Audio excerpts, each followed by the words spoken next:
Divine Thoughts, a journey to the innermost recesses of our soul. Isho മിശിഹായ്ക്ക് സ്തുതിയായിരിക്കട്ടെ.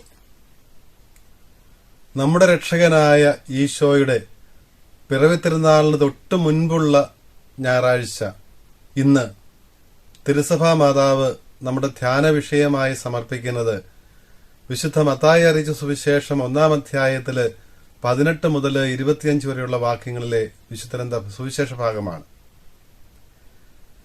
പരിശുദ്ധ കന്യകാമറിയത്തിന് ലഭിച്ച മംഗളവാർത്തയുമായി ബന്ധിപ്പിച്ചു വേണം നമ്മൾ 18 മുതലുള്ള വാക്യങ്ങൾ മത്തായിയുടെ സുവിശേഷം 1-ാം അധ്യായത്തിൽ ഇത് വായിക്കുവാൻ. പരിശുദ്ധ കന്യകാമറിയവും യോസേപ്പുമായുള്ള വിവാഹ നിശ്ചയം കഴിഞ്ഞിരുന്നു.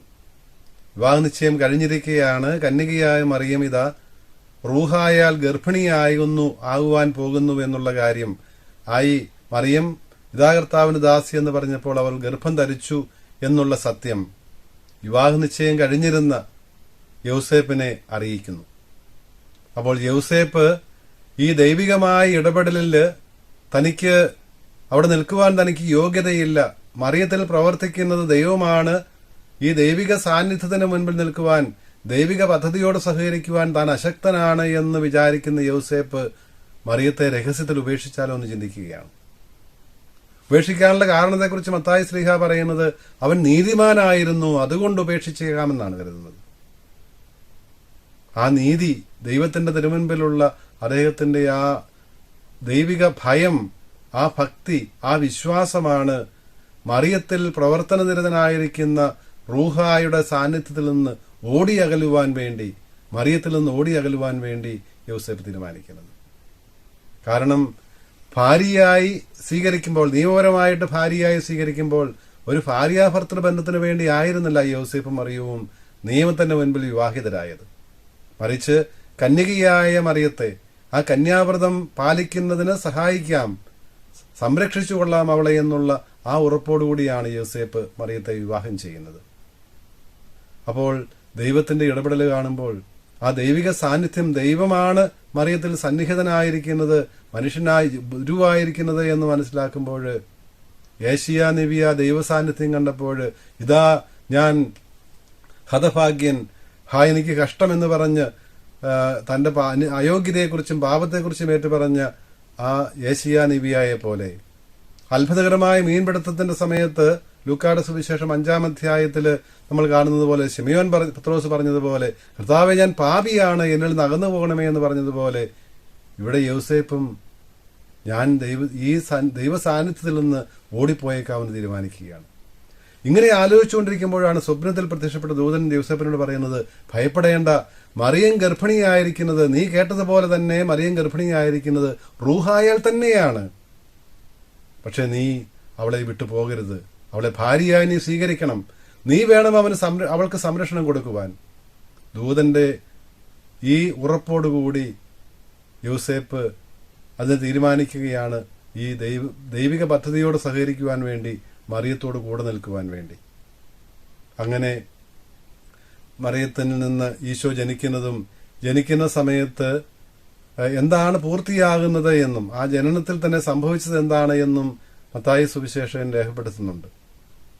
ഈശോ ജനിക്കുന്നത് ദൈവം നമ്മോട് കൂടെ ആയിരിക്കാൻ വേണ്ടിയിട്ടാണ്, നമ്മോട് കൂടെ ആയിരിക്കാൻ വേണ്ടിയാണ് എന്നുള്ള ആ ദൈവിക മഹത്വത്തെക്കുറിച്ചുള്ള നമുക്കുള്ള അറിയിപ്പ്, എപ്രകാരമാണ് ദൈവം മനുഷ്യനോടുകൂടി ആകാൻ ആഗ്രഹിക്കുന്നത് എന്ന് ആദ്യ വായനയില് പുറപ്പാട് പുസ്തകം 34-ാം അധ്യായത്തിലെ ആദ്യ വാക്യങ്ങളിൽ മോശയ്ക്ക് പ്രത്യക്ഷപ്പെടുന്ന ദൈവം അരുൾ ചെയ്യുന്നത് നമ്മൾ വായിക്കുന്നുണ്ട്. കർത്താവ് ആ ഉടമ്പടി ഉറപ്പിക്കലിന്റെ വേളയിലാണല്ലോ, സീനാ ഉടമ്പടി ഉറപ്പിക്കുമ്പോൾ കർത്താവ് മോശയോട് പറയുകയാണ്, കർത്താവ് കാരുണ്യവാനും കൃപാനിധിയുമായ ദൈവമാണ്, അവിടുന്ന് കോപിക്കുന്നതിൽ വിമുഖനാണ്, സ്നേഹത്തിലും വിശ്വസ്തതയുമെല്ലാം അത്യുദാരനുമാണ്. അവിടുന്ന് തന്റെ തെറ്റുകൾ ക്ഷമിച്ച്, പാപങ്ങൾ ക്ഷമിച്ച്, തന്നിൽ വിശ്വസിക്കുന്നവരോട്, തന്നോട് ഭയപ്പെടുന്നവരോട് 1000 തലമുറകൾ വരെ കാരുണ്യം കാണിക്കുന്നവനാണ്.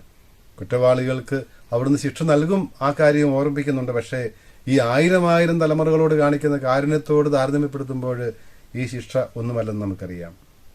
അപ്പോൾ ഈ കാരുണ്യവാനായ ദൈവമാണ്, ദൈവം മനുഷ്യനോട് കാണിക്കുന്ന ഈ കാരുണ്യത്തിന്റെ ഭാഗമായിട്ടാണ് മനുഷ്യാവതാരം എന്നുള്ള രഹസ്യം.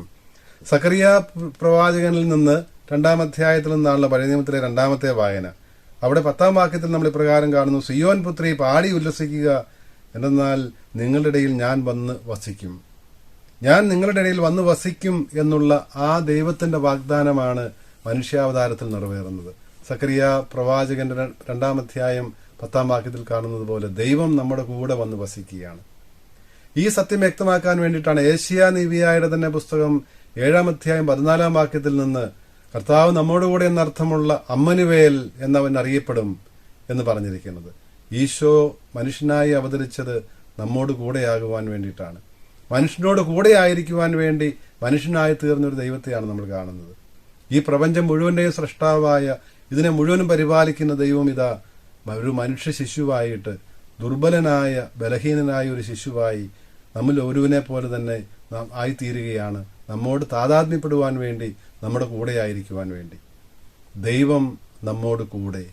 അതാണ് ഈ പിറവി തിരുനാളിന്റെ മനുഷ്യാവതാരത്തിന്റെ വലിയ രഹസ്യം. അതാണ് ദൈവം നമ്മോട് കൂടെ. നമ്മെ അവിടുന്ന് അനാഥരായി വിട്ടിരിക്കുകയല്ല, നമ്മുടെ കൂടെ വന്ന് വസിക്കുന്ന, നമ്മെ സംരക്ഷിക്കുവാൻ വേണ്ടി, നമ്മോടുള്ള സ്നേഹത്തെ പ്രതി നമ്മുടെ കൂടെ ആയിരിക്കുന്ന, നമ്മെക്കുറിച്ച് കരുതലുള്ള ദൈവമാണ് നമ്മുടെ കൂടെ. ഇതുകൊണ്ട് തന്നെ ഇതേ രംഗം തന്നെയാണ് വെളിപാടിന്റെ പുസ്തകത്തില് 21-ാം അധ്യായത്തിലെ ആദ്യ വാക്യങ്ങളിൽ നിന്ന് ആ പുതിയ ആകാശവും പുതിയ ഭൂമിയും ദർശിക്കുന്ന യോഹന്നാൻ ശ്ലീഹ കാണുന്നതും ഇത് തന്നെയാണ്. 3-ാം വാക്യത്തില് സിംഹാസനത്തിൽ നിന്നുള്ള ആ സ്വരം, ദൈവത്തിന്റെ കൂടാരം ഇതാ മനുഷ്യരോട് കൂടെ. ദൈവം നമ്മുടെ കൂടെ വസിക്കുവാനായിട്ട് നമ്മുടെ ഇടയിൽ കൂടാരമടിക്കുന്നതാണ് മനുഷ്യാവതാരം. യോഹന്നാന്റെ സുവിശേഷം 1-ാം അധ്യായം 14-ാം വാക്യത്തിൽ യോഹന്നാൻ പറയുന്നത് അത് തന്നെയാണ്. ആദിയിൽ ദൈവത്തോടൊപ്പം ഉണ്ടായിരുന്ന ആ വചനം നമ്മുടെ ഇടയിൽ കൂടാരമടിച്ചു എന്നാണ് 1-ാം അധ്യായം 14-ാം വാക്യത്തിൽ യോഹന്നാൻ പറയുന്നത്. എന്തിനു വേണ്ടിയാണ് അവിടെ നിന്ന് നമ്മുടെ കൂടെ വന്ന് വസിക്കുന്നത്? മിഴികളിൽ നിന്ന് കണ്ണുനീർ തുടച്ചു മാറ്റുവാൻ വേണ്ടി. ഇനി ഒരിക്കലും മരണം ഉണ്ടായിരിക്കുകയില്ല, ദുഃഖമോ മുറവിളിയോ വേദനയോ ഉണ്ടാവുകയില്ല, സകലതും ഞാൻ നവീകരിക്കുന്നു എന്നാണ് സിംഹാസനത്തിലിരിക്കുന്ന സിംഹാസനസ്ഥനായ ആ മണവാളൻ, നമ്മോട് കൂടെയായിരിക്കുന്നവൻ, ദൈവം നമ്മോട് കൂടെയാണല്ലോ, കൂടെ വസിക്കുന്നവൻ പ്രഘോഷിക്കുന്നത് എന്ന് വെളിപാട് പുസ്തകത്തിൽ നമ്മൾ വായിക്കുന്നുണ്ട്. ദൈവം നമ്മോട് കൂടെയാണ്. അതാണ് മനുഷ്യാവതാര രഹസ്യം. യോസേപ്പിന് ഈ പദ്ധതിയിൽ, ദൈവിക പദ്ധതിയിൽ സഹകരിക്കുവാനുള്ള ഭാഗ്യമാണ് ലഭിച്ചത്. ശിശുവിന് പേരിടുമ്പോഴും അത് ഈ പിതാവിനുള്ള ആ അവകാശം അവിടുന്ന് സ്ഥാപിക്കുകയായിരുന്നു. പേരിടലിലൂടെ അദ്ദേഹത്തിന്റെ പിതൃത്വമാണ്, നൈയാമികമായിട്ട് നിയമത്തിന്റെ മുൻപിലുള്ള പിതൃത്വമാണ് വെളിവായത് എന്ന് സഭാപിതാവായ ക്രിസോസ്തോം പറയുന്നുണ്ട്. ദൈവം മനുഷ്യനായത് ഈ അദൃശ്യനായ ദൈവത്തെ ദൃശ്യനാക്കുവാൻ വേണ്ടി, അദൃശ്യനായ ദൈവത്തിന്റെ ആ ദൈവികത മനുഷ്യനെ ദൃശ്യമാക്കുവാനും അനുഭവവേദ്യമാക്കുവാനും വേണ്ടിയിട്ടാണ് അവിടുന്ന് മനുഷ്യനായത് എന്നാണ് സഭാപിതാവായ ക്രൊമേഷ്യസ് പറയുന്നത്. ഒറിജിന്റെ അഭിപ്രായത്തില് മനുഷ്യാവതാരം വഴി അവിടുത്തെ ആ ദൈവികതയ്ക്ക് യാതൊരു ഭംഗവും വരാതെ, എന്നാൽ സർവശക്തനായ ദൈവം മനുഷ്യനായി, പൂർണ്ണമായിട്ട് മനുഷ്യനായി നമ്മൾ ഒരുവനെ പോലെ ആയിത്തീർന്നുവെന്നാണ് ആദിമസഭയിലെ ദൈവശാസ്ത്രജ്ഞനായ, അതിപ്രഗത്ഭനായ ദൈവശാസ്ത്രജ്ഞനായ ഒറിജിൻ അഭിപ്രായപ്പെടുന്നത്.